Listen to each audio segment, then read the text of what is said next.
So if we took a not so great or sort of a mediocre, bland screenplay, we put it on the same table and disassembled it, we would see not enough conflict, and then we would see maybe, and this is like sort of a bad word, but emotional manipulation within the story, because you're saying that the audience, the readers, they want these clues. They don't want to be given information. Right. Well, as they say, there's many more ways of being sick than there are of being healthy. That's true. So if we read a script that doesn't quite work for us, then obviously the issues are manifold. What kinds of mistakes we make? There's with my students. Not that my students are brilliant and they hardly ever make mistakes, but let's just say there's that outlier that makes a mistake once in a while.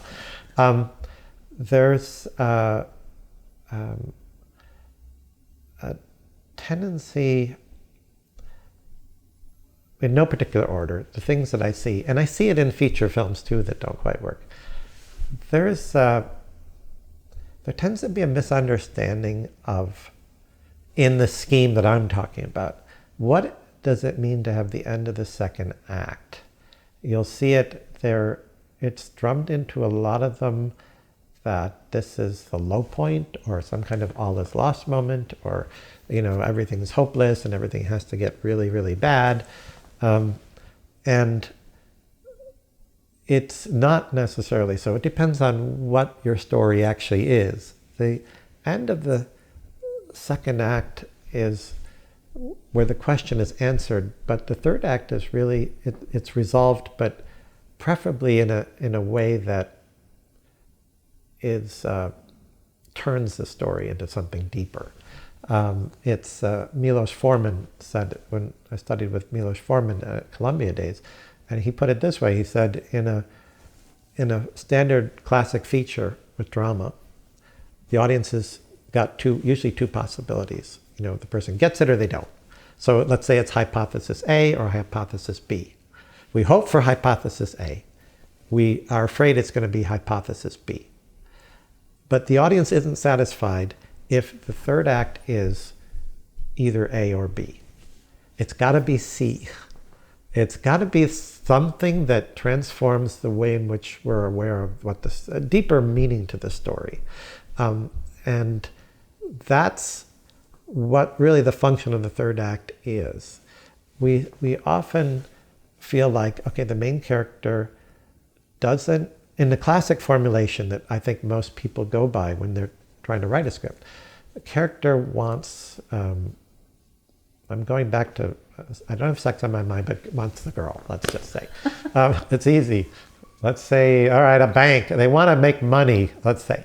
They want to get their money back from someone who stole it. Let's say that's it. And they go all through the movie, once you know that, they take this various action to try to get that objective.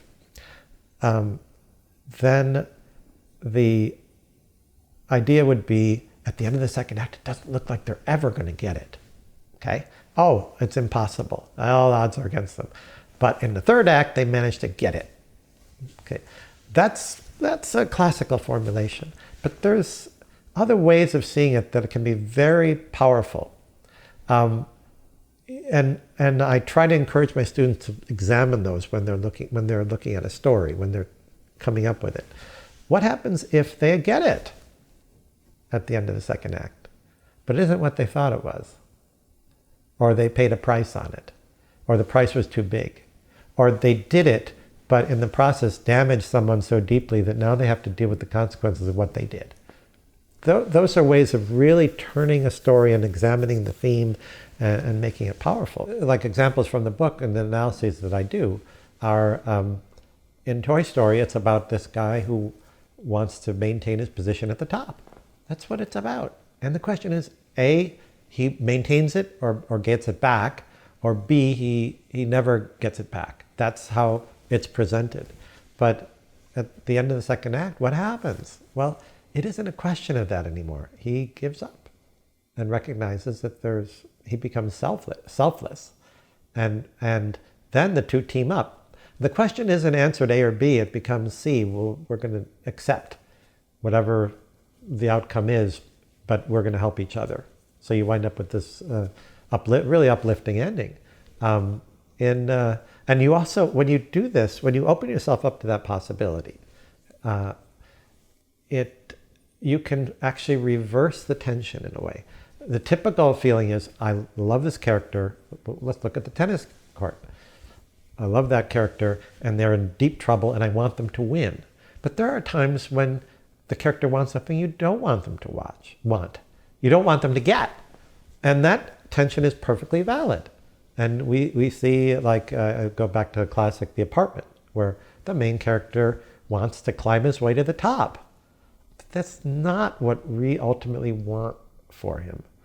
What we want is for him to be a true human being who's not degrading himself constantly to get to the top. We want him to be a full human being who gets true love. That's what we want. That's not what he wants. It's not what he's pursuing through most of it. So at the end of the second act, he gets everything he could possibly want. And then doesn't like it. And now we explore, like, the movie from a different point of view. You take the premise and you flip it. And that's something that I have to work with my students, because there's an automatic tendency to just go with the A or B. And an example of a movie that I felt, a movie that I've seen that I felt could have used a rethinking of it was I'm probably going to forget the name again. The Revenant came out a few years ago. Okay, so it's at root a very simple revenge story. This guy left me for dead and lied about it. And I'm going to just get that guy. So what's the tension? He's either going to get him or he isn't. And along the way, we have these sub-scenes. They're not all against that guy. None of them are. They're all about overcoming the elements and the bad guys and being helped by somebody, and the winter weather and the river that would have killed him within 30 seconds. But this is Hollywood, so it worked out okay. And so it gets all the way to the end. Now, you're in a position, the filmmakers managed to put themselves in a position where it was going to be predictable. It's either going to be, the final fight is either going to get the guy or he isn't going to get the guy. And he's probably going to get the guy. And so inevitably, in this kind of movie, where they have limited their options as storytellers, it's going to come down to a fight. And the fight is going to have a moment where the bad guy almost kills him. Maybe there's a knife there. But somehow the good guy finds just enough reserve of energy. Where it came from, we don't know. But somehow they're able to throw them off and then get the upper hand. And they die a horrible, horrible death. In this case, he doesn't kill him, but he does pretty much the same thing to him that was done to him. But look at that story. I mean, I think, what are the other options if that story comes to me and I'm looking at it, thinking, well, the main character is the guy who wants revenge. Is that even the most interesting character? This is what I would do with a student. Turn this around. What are the other characters here? Well, okay, there's the bad guy. You could always see, bad guys don't think they're the bad guy. They think they're doing it right. They're just living with the times, going with the flow. Okay, so this guy leaves him for dead. Why does he leave him for dead? Well, he thinks that he's going to be a drag on the group and they're all going to die. That's not a bad thing, is it? That's a difficult question. Now, they painted the character as this evil guy, but there's another character there. There's an army officer who's leading them. What if the men are his responsibility? And he almost knows for certain, if we keep this guy, then all my men could die. Now, that's an interesting problem. And so he does something questionable. He leaves him for dead, or thinks he's dead.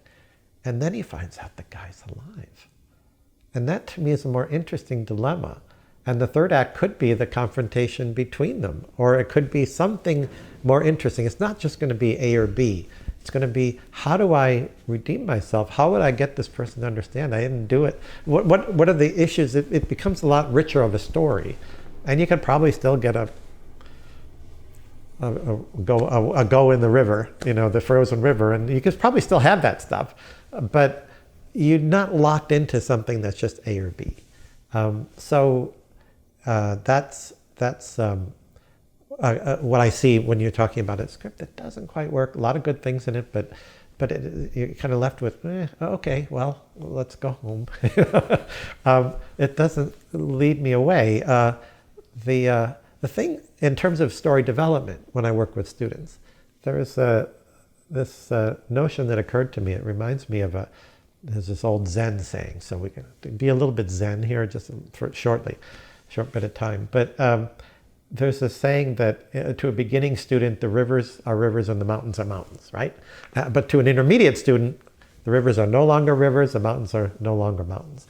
To an advanced student, though, guess what? The rivers are rivers again and the mountains are mountains. Well, I see this, you can probably Google that, and I'm sure you'll find it, under Zen sayings about mountains. But to a beginning screenwriting student, you want to write a script? Just start writing a script. Okay, write the scenes. Okay, I got the scene. Okay, I'm gonna start writing. And if you put a bunch of scenes together, you'll have a script. You'll have a story. An intermediate student learns, no, you have to plan the story first. You got to know what is the story. How do you know what scenes you're going to have unless you have the story that tells you? And I've run into this. When I read an unsolicited script, very often I start with a lot of notes, which are pertaining to the moments, the scenes. And then I realize after a few pages in, wait a minute, I don't even know if the story needs those scenes. I got to figure out what the story is, because then I'm wasting my time writing detailed notes on scenes that should be thrown out because you don't need them, or they're not optimal for the story. So that's the intermediate student. But when you get to the advanced level, you realize that, again, going back to constructivist psychology, audiences don't actually see stories at all. They don't. What do they see? They see scenes. Okay? They see scenes, and in the process of watching the scenes, they construct a story in their minds. They put the scenes together, and they understand there's a story. But the story is not materially present ever. It's always just constructed in our heads. And therefore, since all you see are scenes, when you have a premise, the way you want to develop it is the way that maximizes the amount of really cool scenes in it. That I sometimes see students, well, here's a story and I have to stick with it. But the way you've developed the story, you're not allowing for any really interesting scenes. I've seen those scenes. I've seen the ones in Revenant. I've seen in Variations. I've seen that fight before. But maybe you could turn the story in a way that, yeah, that's going to be a really cool scene. And how about that one? Don't you realize if you withhold the information here from the character, now you've got a scene that has a double meaning to it. There's a scene in a script that I consulted on and did a rewrite on, and there was the father finds the daughter with a lover she shouldn't be with, and it's like, how could you do that? And it's like, well, father, I hate you. And it's exactly the kind of scene you'd see anytime, anywhere.